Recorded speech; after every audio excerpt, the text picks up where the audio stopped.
ස්වාමීන් වහන්සේට ප්‍රශංසා වේවා. නොවැම්බර් මස 28 වන සිකුරාදා දින දිනපතා භෝජනය. දයානුකම්පාවේ කුසලතාව. ඔබේ පාදයට කටුවක් ඇතුල් වී ඇත. ඔබ රාත්‍රියේදී හඬන්නේ ඒ නිසාය. කියා 14 වන සියවසේ සියේනාහි කැතරින් ලීවාය. ඒ තවදුරටත් කියා සිටියේ ඒ ඉවතට අදින්න පුළුවන් අය මෙලොව සිටිති. මෙම දක්ෂතාවය ඔවුන් දෙවියන් වහන්සේගෙන් ඉගෙනගෙන ඇත යනුවෙනි.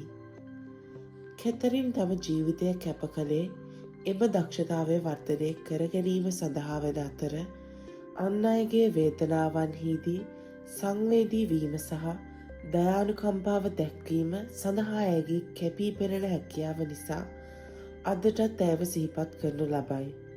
ගැඹුරට කාවැදී ඇති කටුවක් ලෙස එම වේදනාවේ ස්වරූපය ඉවත් කිරීම සඳහා තිබිය යුතු මෘදු මොළොක් බව සහ දක්ෂතාවය මා සමග රැඳේ.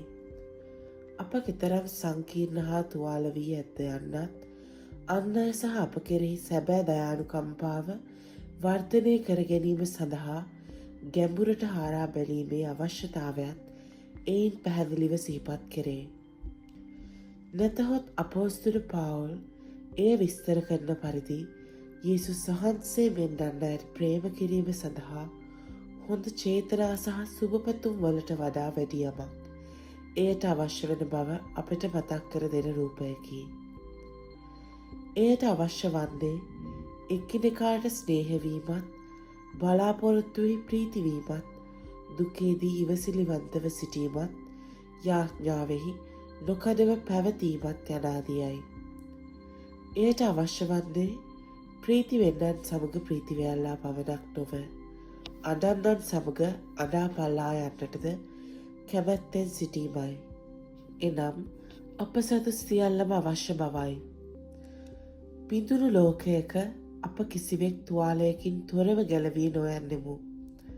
තුවාල සහ කැලැල් අප සෑම කෙනෙකු තුළම ගැඹුරින් කාවැදී ඇත. නමුත් ක්‍රිස්තුස් වහන්සේ තුළ අප සොයාගන්නා ප්‍රේමය ඊටත් වඩා ගැඹුරුය.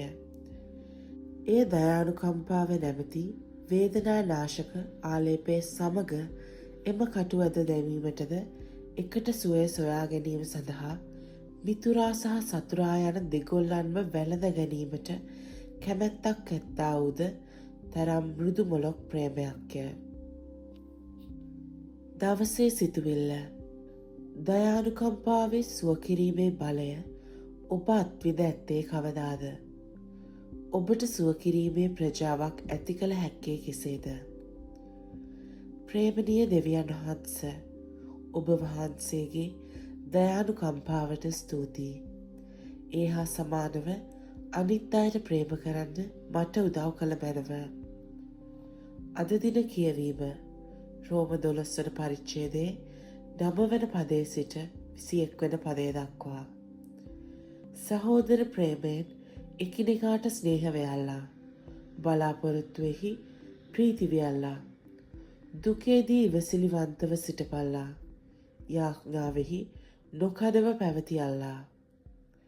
බයිබලයේ වසරකින් කියවා නිම කිරීමට අද දින බයිබල් කොටස එසකියල් 33 වන පරිච්ඡේදයේ සිට 34 වන පරිච්ඡේදය දක්වා සහ 1 පේත්‍රස් 5 වන පරිච්ඡේදය දක්වා.